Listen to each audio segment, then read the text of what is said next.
Good evening, everyone. Welcome to the show. Tough times never last, but tough people do. And thank you very much for watching on another Wednesday night.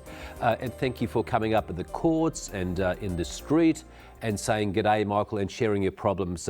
Love and best wishes to everybody in Melbourne who's going through some tough times. And of course, it's part of life, isn't it? I mean, every day I speak to people in court who are going through some criminal law issues.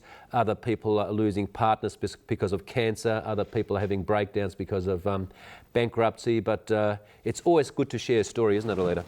Oh, absolutely. And just this week I was having a beautiful run along the beach, which is so amazing, and I appreciate it so much. But then there was a bloke that pulled up in a car, and a beaten up car, okay, but then he had a trailer in the back, there was a bed there, and out popped two beautiful little boys. And you could just tell, and all the stuff that was in the car, that they're living in the car. But I just thought, you know what, it's, you know, you've got to just really appreciate that people are living like that. You know, it's so tough. And you've got a good point. And viewers, you know, every hour, 11,000 people die in third world countries, you know. We're so happy here in Western society. We've got cars, we've got money, we can, you know, go on holidays. So, you know, we can always get over the tough times. On tonight's show, we've got a very decent fellow who's kind enough to come and share his story. Lindsay Mason, come on down. Thank you very much. Come on down. And Lindsay, of course, has spent up to 17 years in prison. He's been to youth homes. He's escaped from youth homes. But Lindsay, how did it all start, mate? You, mum and dad weren't the best mum and dad, were they? I didn't know my father. No. I had a stepfather.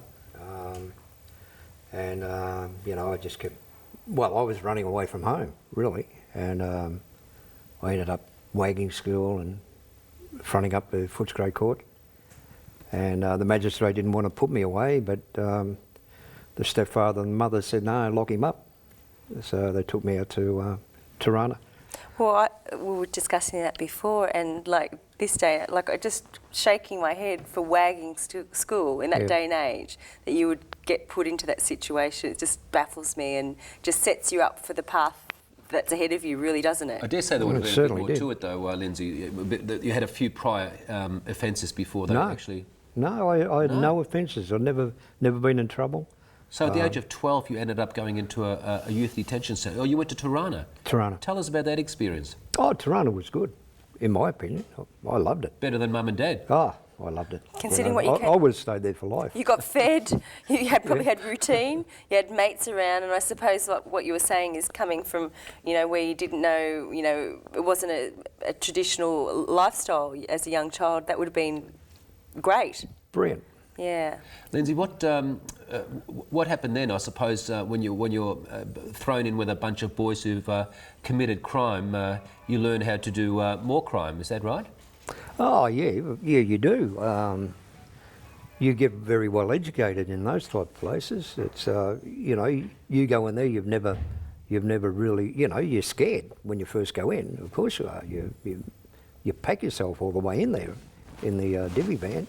Yeah. But and these blokes are your mentors, aren't they? Because you're going at that ripe young age. And a lot older. And a lot older, yeah. So that you're looking at them to see the way they're living their life. So obviously you'd be influenced by them. I certainly was. Yeah, exactly. Believe me. Yeah, Brian, you said it was a good place, but you've done quite a bit of time behind bars in youth detention centres, and you've also received quite a few floggings, haven't you?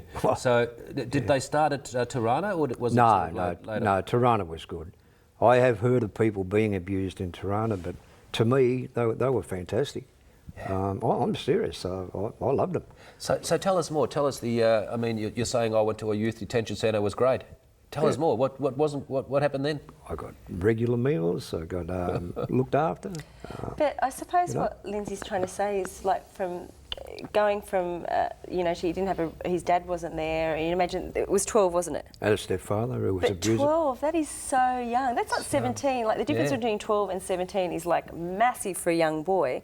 So if you went from unstable environment to like a situation where it was controlled, like, you would actually think this is good. Do you know what I'm saying? That is so young, 12. Yes, that's a baby. And I'm interested to know, Lindsay, when so you got out, and what made you go back into adult prison? Oh no, well, I did quite a few sentences in boys' homes at first because I learned a lot while I was in there. What sort of crimes did you commit?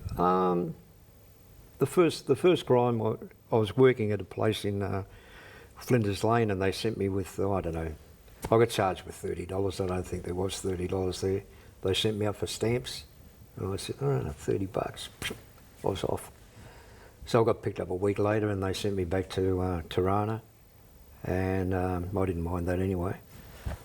And me and another bloke decided to escape because we were on indefinite sentences. If you know, we were committed to the welfare department.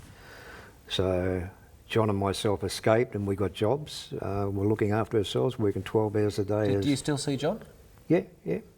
And how long you escaped? How'd you escape? Well, we were in the trusted part at that time. Yeah. And got job as concessionaires, working 12 hours a day. And when the police eventually caught us and took us back to Royal Park, they said, what charges? And they said, none. Not one thing. And they nearly dropped dead. They couldn't believe it. We were the first people ever taken back who'd never committed a crime. But just being caught for escaping, Yeah. basically. How'd you escape? Straight through the gate, mate. Yeah. Gone. Ran off? Yep. They're watching the wrong people. Like, they're watching the ones that they thought would take off, and you guys were probably there for a while and they thought you'd be all right. Is that what happened? Yeah, but we took off. Yeah. Lindsay, you're saying the first time you were wagging school, then you knocked off $30.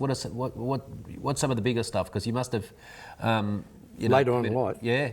Oh yeah, later on in life, I did burglaries and shop breaking and illegal use, etc. Because basically what you're saying, Lindsay, in the Tirana period, it seemed like in those times, from what I understand, like you had that black name, that you got put in there for truancy or whatever. Then you escaped, and but you had a black list. So you were saying that you were put in there for an indefinite period. Just It was for these. indefinite, yeah. Up until I think they could hold you until 18. So it was like a boys' home for kids that didn't have anywhere else to go, in a way. Oh yeah. Yeah, but they had done something wrong. Yeah. And Lindsay, were you on drugs or were you an alcoholic at the time? At that time? Yeah. Oh no, definitely not. No. I never drank until probably, I don't know, I drank a bit in the 70s, but not much. But in the 80s, I guess, things started getting hold of me. I started realising how much life I'd And we missed might out talk on. about the 80s then after the next break, but it's an interesting story. Don't go away. We'll be back very shortly with Tough Times.